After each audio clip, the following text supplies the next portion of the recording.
हिंदुस्तानी cinema का एक ऐसा चेहरा जिसने हम सबको हंसाने और सोचने पर मजबूर करने वाला काम किया। 20 अक्टूबर 2025 को 1400 घंटों में इस दुनिया से रुखसत हुआ। आइए उनकी जिंदगी, कारकर्दगी और यादों की एक मुख्तसर मगर जामा दास्तान पढ़ते हैं। इब्तिदा और खानदानी पस मंजर। गोवर्धन असरानी का जन्म 1 जनवरी 1941 को जयपुर, राजस्थान में एक दरमियाने तबके के सिंधी खानदान में हुआ था। उनके वालिद ने तकसीम हिंद के बाद जयपुर में कालीनों का कारोबार शुरू किया था। असरानी इब्तिदाई तौर पर इस कारोबार में दिलचस्पी नहीं रखते थे और इन्हें बचपन ही से अदाकारी का जज्बा था। तालीम के दौरान वो दिन में पढ़ते और रात में आवाज के फन से वाबस्ता काम करते थे ताकि घर के इखराजात पूरे हों। बाद अज़ां इन्होंने film and television institute of India (FTII) Pune से अदाकारी की तालीम हासिल की। फिल्मी सफर का आगाज 1960 की दुहाई में इन्होंने फिल्मी कैरियर की इब्तिदा की। इन्हें सबसे पहचान मिलने वाला किरदार 1975 की मशहूर फिल्म शोले में जेलर का था, जहां उन्होंने "हम अंग्रेजों के जमाने के जेलर हैं" जैसे जुमले को अपनी मुनफरिद अंदाज से पेश किया। मजीद ये कि इन्होंने 4 दहाइयों से ज्यादा अरसे तक तकरीबन 300 से 350 के करीब हिंदी और गुजराती फिल्मों में काम किया। उनके अदाकारी का दायरा सिर्फ कॉमेडी तक महदूद नहीं रहा, वो लीड रोल, मुआविन किरदार, संगीन ड्रामाई किरदार और मिजाह दोनों में माहिर थे। पहचान और कामयाबियां।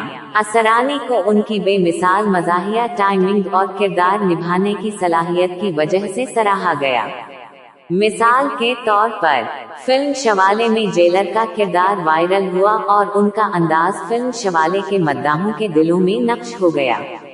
इन्होंने 1970 की दुहाई में बहुत सी सपूरटनब और कॉमेडी फिल्मों में काम किया, जिसमें उनकी तादाद एक दुहाई में 100 से जायद हो गई थी।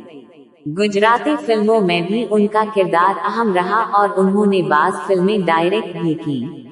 मुश्किलात और जिद्दोजहद।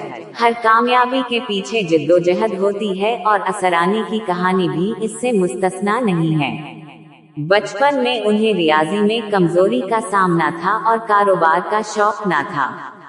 बॉलीवुड में कदम रखते वक्त इन्हें सपूरटनब किरदारों से शुरुआत करनी पड़ी, मगर उनकी मेहनत और लगन ने इन्हें नुमाया मकाम तक पहुंचाया। ज़ाती जिंदगी। असरानी ने अदाकारा मंजू असरानी, निकाल बांसल से शादी की। ज़ाती जिंदगी में वो सादा मगर खुलूस से भरपूर थे और फिल्मी दुनिया में उनकी शख्सियत को बहुत मोहब्बत और एहतराम मिला। आखिरी दिन और वफात। 20 अक्टूबर 2025 को वो उम्र 84 साल की हालत में मौनवाई के एक अस्पताल में सांस लेने में दुश्वारी के बाइस इंतकाल कर गए।